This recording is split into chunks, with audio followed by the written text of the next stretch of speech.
E aí, moçada, sexto ano, nós vamos fazer a revisão da prova de história e começamos com a questão 1. Questão 1, ela fala o seguinte: na Grécia Antiga, as principais cidades-estados foram. Aí vai dar várias opções, a opção correta é a letra D. Qual que é a letra D? Atenas e Esparta. Então você vai ter duas cidades-estados fortes. Qual que são? Atenas e Esparta. Todo filme, todo documentário, todo livro sempre vai retratar, vai buscar essas duas cidades, os espartanos e os gregos de Atenas, ok? Então, questão certa, principais cidades-estados foram Atenas e Esparta. Letra 2, não.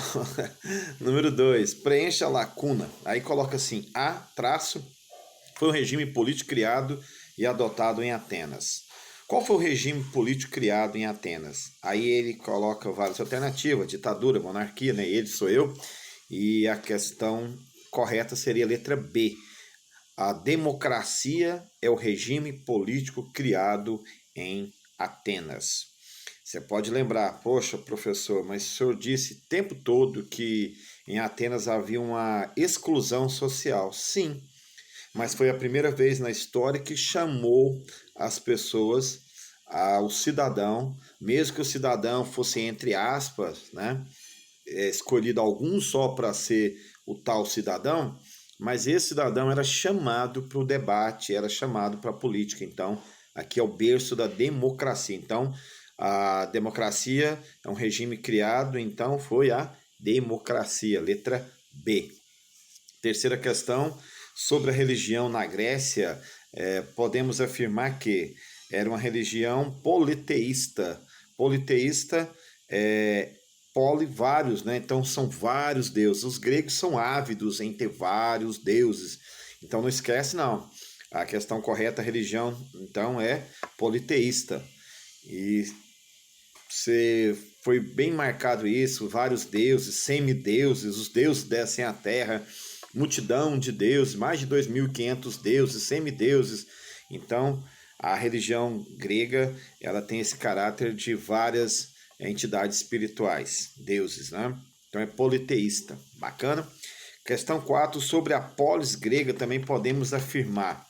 E ele vai colocar, ele sempre sou eu, que a polis grega tem como alternativa certa aqui na questão 4 a letra D, representava daqui pela cidade-estado. Por que cidade-estado tem a ver com a polis? Polis é um modelo de cidade onde era debatido, onde a política era o centro da questão.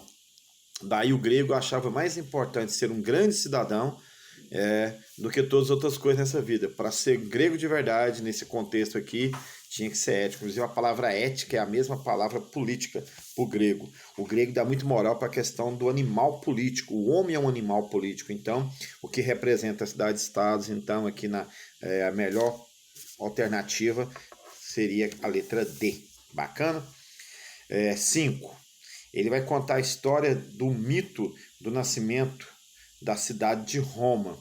E então a alternativa correta para essa questão seria a letra C. Foi fundada por Rômulo e Remo.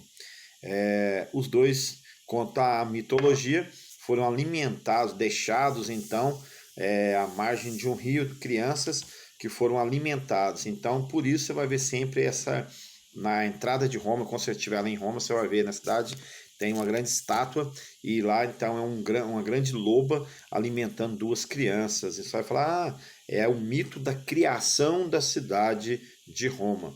Remo e Rômulo. Os dois vão entrar depois no debate físico, corporal, e Rômulo então abate o seu próprio irmão segundo a mitologia e vai se tornar então o rei da cidade, vai criar então a cidade, formar a cidade então de Roma em homenagem a ele mesmo. Rômulo cria Roma. Bacana? Letra C. 6. Aí ele coloca, sempre ele sou eu, durante o período da monarquia, então há 3 grandes camadas sociais em Roma, ou no Império Romano.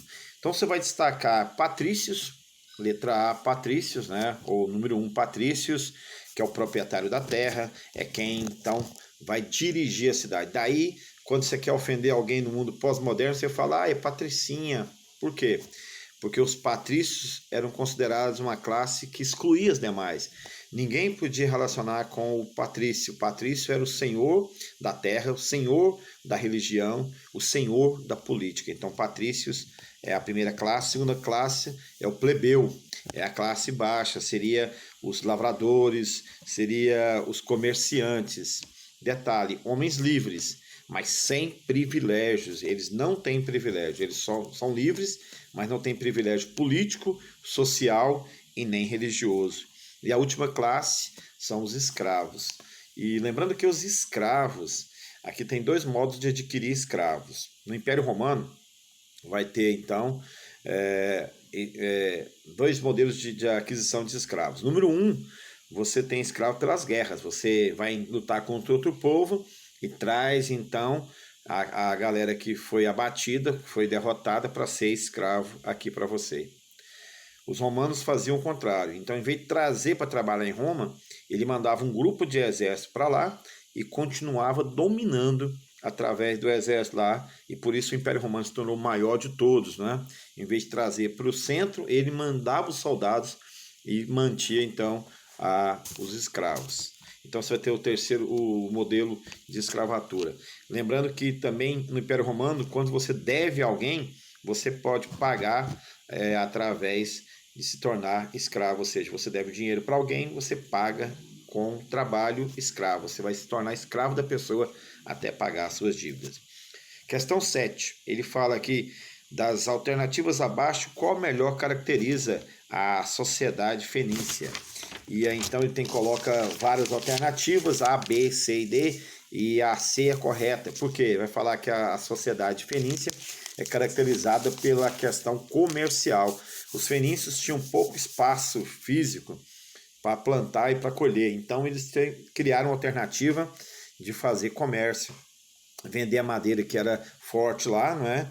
E eles estão, como levavam madeira para vender em seus navios em outro local, ele comprava outra mercadoria e na volta vendia em outra nação. Então ele fazia um tour comercial. Então os fenícios são marcados pelo comércio, bacana, e também são da crença de vários deuses. Então a letra C, a questão 7, comércio e politeísmo. Ainda coloca a questão 8, né? Os fenícios, povos de origem, fala aqui, atual Líbano, bacana. E a afirmativa que segue, escolha aquela que caracteriza a maneira correta que se refere a esse povo.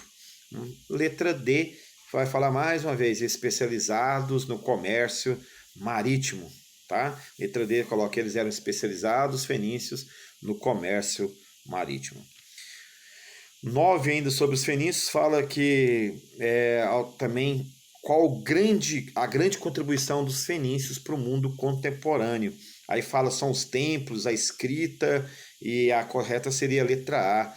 Os fenícios trouxe para o mundo contemporâneo a questão do alfabeto. Eles criaram um alfabeto, então, que vai facilitar a comunicação, que vai facilitar, então, a escrita. Bacana? Letra A, os fenícios colaboraram trazendo o alfabeto. E para terminar, a gente coloca uma questão aqui da postura do grego, né? Fala assim, na questão educacional do espartano. Qual que era o grande marco do espartano? Então, o marco do espartano é que o menino era criado para ser guerreiro. O menino era criado para lutar e defender e conquistar. Então, essa é a grande questão. Você deve trabalhar a questão da educação militar. O menino era criado para uma educação militar. Tanto é que ele vivia a maior parte da sua vida se preparando para a luta, para a guerra, para a conquista, para o debate físico, né? O debate físico é bom, né? A guerra. Então, a questão seria trabalhar essa questão da educação do espartano para ser um povo guerreiro. Bacana? Fique em paz. Foi massa estar com você esse semestre. Esperamos estar juntos sempre. Um grande abraço. Seja espartano, seja da luta. Um abraço.